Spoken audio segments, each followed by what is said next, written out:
진심을 다해 헌신하고 열심히 섬기는데도 일이 풀리지 않고 오히려 여러 문제들이 생길 때가 있습니다. 하나님의 일을 하는데 왜 이렇게 어려움이 생길까? 주님을 위해 수고하는데 왜 더 힘들어질까?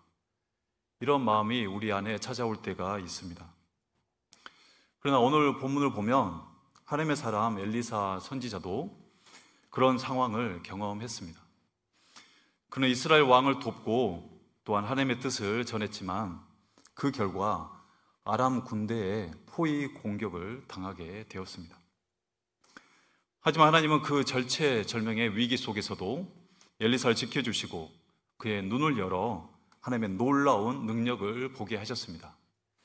오늘 이 말씀을 통해 우리의 사역과 삶의 현장에서 마주 대하는 여러 가지 어려움 속에서도 하나님의 시선으로 상황을 바라보는 믿음, 그리고 그분의 능력 안에서 담대히 나아가는 은혜를 함께 누리기 소망합니다. 오늘 우리가 읽은 본문의 열왕기하 6장 14절부터 19절은 사실 그 앞에 8절로부터 시작하여 23절까지 이어지는 이야기의 한 부분입니다. 이 말씀은 하나님의 사람 엘리사를 통해 하나님께서 어떻게 보이지 않는 손으로 자기 백성을 지켜주시고 믿음의 사람의 눈을 여셔서 영적인 세계를 보게 하셨는지를 보여줍니다. 어느 날 아람 왕이 이스라엘을 치려고 군대를 모았습니다. 그런데 이상한 일이 벌어졌습니다. 이 아람 왕이 어느 지역을 공격하려 하면은 이미 이스라엘 왕이 그 소식을 알고 미리 대비하고 있는 것입니다. 왜 그럴까요? 바로 그 땅에 하나님의 선지자 엘리사가 있었기 때문입니다. 하나님께서는 아람 왕이 침실 안에서 은밀하게 한 말까지 엘리사에게 알려주었고 엘리사는 그것을 이스라엘 왕에게 전하였습니다. 그 덕분에 이스라엘은 언제나 한 걸음 앞서서 그 위기들을 피할 수 있었습니다. 결국 아람 왕은 분노했습니다. 도대체 우리 중에 누가 스파이냐? 그때 한 신하가 이렇게 말했습니다. 왕이시여, 그건 이스라엘의 선지자 엘리사 때문입니다. 그는 왕께서 침실에서 하신 말씀까지 이스라엘 왕에게 알려줍니다. 아람 왕은 즉시 명령했습니다. 엘리사를 잡아오라. 그리하여 군대가 엘리사가 머물고 있었던 그 도단 성을 포위하기 시작했습니다. 다음날 아침 엘리사의 종이 일어나 성문 밖을 바라보니 그의 눈앞에는 수많은 적군이 그 성을 둘러싸고 있는 장면이 펼쳐졌습니다. 그는 두려움에 쌓여 외쳤습니다. 선생님, 큰일 났습니다. 온 성이 적으로 가득합니다. 그러자 엘리사는 조용히 그러나 아주 단호한 목소리로 말했습니다. 두려워하지 말라. 우리와 함께한 자가 저들의 수보다 많다. 그리고 엘리사는 하나님께 기도했습니다. 여호와여, 원하건대 그의 눈을 열어서 저들을 보게 하옵소서. 그 순간 종의 눈이 열렸습니다. 그는 하늘 가득히 그 불말과 불병거, 즉 하나님의 군대가 엘리사를 에워싸고 있는 그 놀라운 광경을 바라보게 되었습니다. 하나님께서 이미 이 엘리사와 그의 사환을 천군 천사로 보호하고 계셨던 것입니다. 이후 엘리사는 다시 기도했습니다. 여호와여, 저 군인들의 눈을 어둡게 하옵소서. 그 즉시 아람의 군사들은 앞을 분간하지 못하게 되었고 엘리사는 그들을 사마리아 성으로 인도하게 되었습니다. 그리고 또다시 기도했습니다. 여호와, 이제 그들의 눈을 열어주옵소서. 눈을 뜬 아람 군사들은 자신들이 그 이스라엘의 수도 사마리아의 안에 있음을 보고 깜짝 놀라게 되었습니다. 이스라엘 왕은 그들을 보고 엘리사에게 물었습니다. 내 주여, 제가 그들을 죽일까요? 하지만 엘리사는 말했습니다. 아닙니다. 그들을 죽이지 마십시오. 대신 음식을 주어 먹이고 그들의 주인에게 돌려보내십시오. 그래 이스라엘 왕은 이 엘리사의 말에 순종하여 큰 잔치를 베풀고 오히려 그들을 다시 돌려보냈습니다. 그 이후로 아람 군대는 긴 기간 동안 이스라엘 땅을 다시 침범하지 않았습니다. 그렇다면 선지자 이 엘리사와 함께 하신 하나님께서는 이 사건을 통해 오늘 우리에게 과연 무엇을 깨닫게 하시려는 것일까요? 첫 번째로 주시는 통찰은 이것입니다. 우리가 사는 이 세상은 단지 눈으로 보이는 현실만으로 구성되어 있지 않다는 것입니다. 이 세상에는 우리가 육안으로 볼 수 없는 그 영적인 세계가 함께 존재합니다. 우리는 흔히 사람이 육체와 영혼으로 이루어져 있다고 말합니다. 또 어떤 학자들은 육과 혼과 영, 이 세 요소로 이루어져 있다고 설명하지요. 어쨌든 성경은 분명히 가르칩니다. 사람은 단순한 물질의 존재가 아니고 바로 하나님의 생기, 곧 영의 숨결을 받은 존재라는 사실을 말입니다. 창세기 2장 7절은 이렇게 말씀합니다. 여호와 하나님이 땅의 흙으로 사람을 지으시고 생기를 그 코에 불어 넣으시니 사람이 생명이 되니라. 아멘. 저 인간은 흙으로만 지어진 존재가 아니라 바로 하나님의 그 창조의 능력으로 이 육체와 영혼이 결합된 전인적인 존재라는 것입니다. 그렇다면 우리가 살아가는 이 세상은 어떠할까요? 이 세계 역시 단지 물질만으로 구성되어 있는 게 아니고 보이는 이 현실 뒤에는 언제나 보이지 않는 그 하나님의 세계, 곧 영적인 차원이 함께 존재합니다. 사도 바울은 골로새서 1장 16절에서 이렇게 말씀합니다. 만물이 그에게서 창조되되 하늘과 땅에서 보이는 것들과 보이지 않는 것들과 혹은 왕권들이나 주권들이나 통치자들이나 권세들이나 만물이 다 그로 말미암고 그를 위하여 창조되었고. 아멘. 이 말씀은 곧 보이는 우리의 물질 세계와 이 보이지 않는 영적 세계 모두가 예수 그리스도를 통해 창조되었다는 사실을 밝혀주고 있습니다. 그렇다면 우리는 왜 이 물질 세계는 분명히 보면서도 영적 세계는 보지 못하는 것일까요? 그 이유를 사도 바울은 고린도후서 4장 4절에서 이렇게 설명합니다. 그 중에 이 세상의 신이 믿지 아니하는 자들의 마음을 혼미하게 하여 그리스도의 영광의 복음의 광채가 비치지 못하게 함이니 그리스도는 하나님의 형상이니라. 아멘. 즉 우리의 마음이 이 세상의 신들, 곧 우상과 욕망에 사로잡혀 있어서 예수 그리스도의 그 영광의 빛을 제대로 보지 못한다는 것입니다. 하지만 성도 여러분, 예수 그리스도의 빛이 우리의 마음에 강렬하게 비추이면 그분의 영광이 우리의 영혼에 더욱 비칠수록 이 물질 세계에 갇힌 우리의 눈이 열려서 영적인 세계를 바라볼 수 있게 되는 것입니다. 고린도후서 4장 18절의 말씀입니다. 우리가 주목하는 것은 보이는 것이 아니요 보이지 않는 것이니 보이는 것은 잠깐이요 보이지 않는 것은 영원함이라. 아멘. 사랑하는 성도 여러분, 잠시 있다가 사라질 이 세상의 것들에 우리의 시선을 빼앗기지 마시기 바랍니다. 혹시 우리 마음 안에 하나님보다 더 소중하게 여기고 있는 것들이 있다면 그것이 바로 우리의 우상입니다. 직업, 사람들의 인정, 경제적 안정, 심지어 가족까지도 하나님보다 우리가 더 소중하게 여기고 있다면 그것들이 모두 우리의 우상이 되어서 우리의 영적인 눈을 어둡게 만들고 마는 것입니다. 영원히 변치 않는, 보이지 않는 하늘의 것들, 즉 그 영원한 세계에 소망을 두고 그 영원한 세계에 시선을 집중하시기 바랍니다. 선지자 엘리사의 이야기를 통해 우리가 또한 깨달을 수 있는 두 번째 통찰은 이것입니다. 하나님께서는 때로는 우리의 영적인 눈을 열어서 보이지 않던 그 영적 세계를 보게 하신다는 것입니다. 사랑하는 성도 여러분, 혹시 오늘 이 본문 속에 엘리사와 그의 사환처럼 영의 눈이 열려서 그 하나님의 세계를 보고 싶다는 그런 마음이 드시나요? 네, 아무도 답을 안 하셨습니다. 네, 만약 누군가 저에게 동일한 질문을 한다면 저는 아마 이렇게 답변할 것입니다.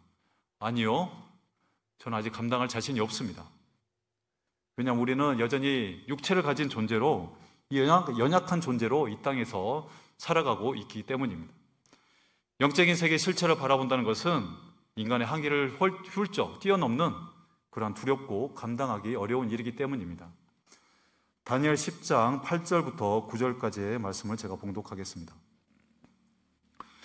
그러므로 나만 홀로 있어서 이 큰 환상을 볼 때 내 몸에 힘이 빠졌고 나의 아름다운 빛이 변하여 썩은 듯 하였고 나의 힘이 다 없어졌으나 내가 그의 음성을 들었는데 그의 음성을 들을 때 내가 얼굴을 땅에 대고 깊이 잠들었느니라. 아멘. 이 다니엘이 히데겔 강가에서 놀라운 환상을 보게 되었는데 그 영의 눈이 열려서 이 환상을 보게 된 다니엘은 어떻게 되었습니까? 다니엘의 몸에는 힘이 전혀 남아있지 않았고 그의 얼굴은 죽은 자와 같이 창백하게 되었으며 결국 그 땅에 엎드려서 깊은 잠에 빠지고 말았습니다. 사랑하는 성도 여러분, 혹시 주변에서 하나님의 환상을 보았다거나 혹시 직통 계시를 받았다라고 말씀하시는 분들이 계십니까? 그것은 99.9% 거짓된 영, 아마도 사단에게 씌운 그러한 모습일 거라고 생각됩니다. 왜냐하면 하나님 앞에 선 인간은 그렇게 쉽게 결코 당당하게 설 수 없습니다.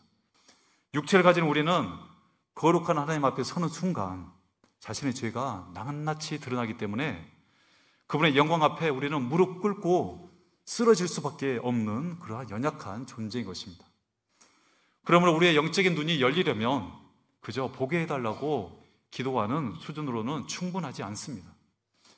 엘리사처럼 경건과 그 기도의 삶을 꾸준히 정말 전적으로 거기에 매여서 살아야 됩니다. 끊임없이 주님 앞에 무릎 꿇고 그분과의 그 친밀한 관계 속에 거할 때만 우리의 영의 눈은 차근차근 열리기 시작하는 것입니다. 그렇다면 이 엘리사의 종은 어떻게 오늘 이 본문 말씀에서 그 불말과 불병과의 군대를 보게 되었을까요? 그 이유가 바로 오늘 본문 17절에 나와 있습니다. 다 같이 오늘 본문 17절의 말씀을 함께 봉독하겠습니다. 기도하여 이르되 여호와여 원하건대 그의 눈을 열어서 보게 하옵소서 하니 여호와께서 그 청년의 눈을 여심해 그가 보니 불말과 불병거가 산에 가득하여 엘리사를 둘렀더라. 아멘. 이 말씀에서 중요한 것은 누가 기도했느냐입니다. 엘리사의 종이 아니라 바로 하나님의 사람 엘리사가 기도했던 것입니다. 엘리사의 그 기도에 응답하신 그 하나님께서 이 두려움에 휩싸인 그 종의 눈을 열어서 하나님의 그 보호하심과 하늘의 군대를 보게 하신 것입니다. 사랑하는 성도 여러분, 우리도 인생의 길을 걸어가다 보면 엘리사의 종처럼 절망과 두려움의 한복판에 서게 될 때가 있습니다. 주님, 이 상황은 정말 끝난 것 같습니다. 이 문제는 아무리 봐도 길이 보이지 않습니다. 그럴 때마다 우리는 누구를 바라보아야 할까요? 바로 하나님이십니다. 그분의 그 도움의 손길, 그분의 보이지 않는 역사를 구해야 합니다. 하나님께서는 지금도 우리를 위해 불말과 불병거, 천군 천사를 준비하고 계십니다. 보이지 않는 곳에서 우리를 지키시고 또한 보호하시고 인도하고 계십니다. 그러므로 우리의 상황이 급박할수록 감당할 수 없는 그 고난 속에 있을수록 우리도 엘리사처럼 간절히 기도해야 합니다. 오 주여, 우리의 영의 눈을 열어 주시옵소서. 주님의 도우시는 손길을 보게 하옵소서. 그렇게 간절히 기도하는 순간 하나님은 오늘도 우리의 눈을 여시고 두려움 속에서도 하늘의 불병거를 보게 하실 것입니다. 저는 이번에 그 캄보디아의 거대한 범죄 조직의 그 잔혹한 사건들을 보면서 정말 깨어 기도해야 되겠구나 하는 그러한 도전을 받게 되었습니다. 하나님께서 우리의 가족, 또한 우리의 자녀들, 우리의 이웃들을 지켜주시도록 간절히 기도해야 되겠다라는 그러한 정말 영적인 도전을 받게 되었습니다. 저의 예전 직장 선배였던 분이 지금 미국에서 패션 쪽에 일을 하고 계시는데 그 선배는 특히 파키스탄에 자주 출장을 가게 됩니다. 근데 그 선배는 이제 출장을 갈 때마다 저에게 안전하게 무사히 출장을 마치고 돌아올 수 있게 해달라고 기도를 요청하곤 합니다. 여러분이 아시다시피 이 파키스탄은 무슬림 국가에서 그 신앙의 자유에 큰 제약이 있습니다. 그리고 이 기독교인들은 매사에 매우 조심스럽게 행동을 해야 하는 그런 나라입니다.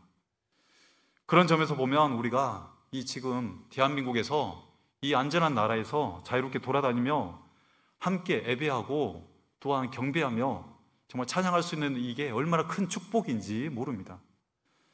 험난한 세상, 폭력이 난무한 이 세상에서 우리는 우리의 사랑하는 가족과 또한 친척들과 이웃들을 지켜주시도록 우리는 늘 깨어서 하나님께 기도해야 할 것입니다. 선지자 엘리사의 이야기를 통해 우리가 깨달을 수 있는 세 번째 통찰은 바로 이것입니다. 하나님께서는 우리의 사역을 방해하는 그러한 자들의 눈을 어둡게 하심으로 그분의 백성을 보호하신다는 것입니다. 엘리사를 잡으러 왔던 그 아람의 군대들은 그 수가 많고 아주 무장이 강력했습니다. 그러나 엘리사가 하나님께 간절히 기도하자 하나님께서 그들의 눈을 어둡게 만드셨습니다. 그들은 자신들이 어디로 가는지도 모른 채 바로 이스라엘의 수도인 그 사마리아의 한 군데로 들어가게 되었습니다. 이 놀라운 기적을 통해 엘리사와 그의 종 사환은 바로 그 절체절명의 위기에서 벗어나게 되었습니다. 이 메시지 초반에서 말씀드렸다시피 엘리사는 언제든지 이 하나님의 그 뜻을 따라서 선한 일을 행하는 그러한 사람이었지만 그 결과가 언제나 평탄했던 것만은 아니었습니다. 성도 여러분, 하나님의 일을 감당하다가도 비난을 받거나 오해를 사거나 때로는 어려운 그러한 억울함을 겪을 때도 있습니다. 그러나 하나님께서는 그 모든 상황 속에서도 그분의 그 선한 뜻을 이루어가는 분이십니다. 그분은 때때로 우리의 사역을 방해하는 자들의 눈을 어둡게 하시며 우리를 대신하여 싸우시는 하나님이십니다. 그러므로 사랑하는 성도 여러분, 우리가 해야 할 일은 바로 이것입니다. 하나님의 말씀에 온전히 순종하고 기도로 하나님의 도우심을 구하며 또한 그분이 이끄시는 대로 우리의 사역을 완성해 나가야 할 것입니다. 이 과정에서 우리는 반드시 이 한 가지를 점검해야 합니다. 기도가 있는가? 우리의 사역이 기도로 시작되었는가? 기도로 진행되고 있는가? 기도 없이 시작된 사역, 기도 없이 이어지는 그러한 사역에는 하나님의 능력이 머물지 않습니다. 기도가 끊어진 자리에는 영의 눈이 열리기는커녕 오히려 아람 군대처럼 이 육의 눈마저 어두워져 버리는 그런 결과를 초래하고 맙니다. 그럼 우리는 언제나 기도의 자리를 지켜야 합니다. 기도가 있을 때 하나님께서 역사하십니다. 기도가 있을 때 우리의 눈은 열리고 기도가 있을 때 하나님께서 그 대적의 눈들을 어둡게 하시는 것입니다. 성도 여러분, 오늘 이 말씀을 붙잡고 이렇게 기도하시기 바랍니다. 주여, 우리의 영의 눈을 열어주시고 우리를 방해하는 사단의 세력은 어둡게 하시며 오직 주의 뜻 안에서 담대히 나가게 하옵소서. 그럴 때 하나님께서 엘리사와 함께 하셨던 것처럼 오늘 우리와도 함께 싸우시며 또한 우리를 보호하시고 승리의 길로 이끄실 것입니다. 사랑하는 성도 여러분, 오늘 이 밤 말씀을 통해 우리가 다시금 깨닫기 원합니다. 우리가 살아가는 이 세상은 단지 눈에 보이는 현실로만 이루어지는 것이 아닙니다. 그 이면에는 하나님의 영적인 세계, 바로 이 영적인 세계가 존재하고 있다는 것을 기억하시기 바랍니다. 또 하나님께서는 때로는 우리의 영의 눈을 열어주셔서 보이지 않던 그 하나님의 일하심을 보게 하시는 분이십니다. 삶의 형편이 어려울수록 우리의 마음이 조급해질수록 우리는 더욱 하나님께 간절히 기도해야 합니다. 기도는 두려움 속에서도 하나님의 손길을 보게 하는 영적 시야의 통로입니다. 그리고 잊지 말아야 할 것이 있습니다. 하나님께서는 성도 여러분의 그 선한 일을 이루시기 위해 우리를 방해하는 자들의 그 눈을 어둡게 하시고 그분의 뜻을 거스리는 그 세력들로부터 우리를 지켜주시는 전능의 하나님이십니다. 우리의 눈을 여시고 하나님의 능력과 영광을 보게 하시는 그 놀라운 능력을 경험하는 믿음의 사람들, 기도의 사람들이 되시기를 주님의 이름으로 축원합니다. 다 함께 기도드리겠습니다.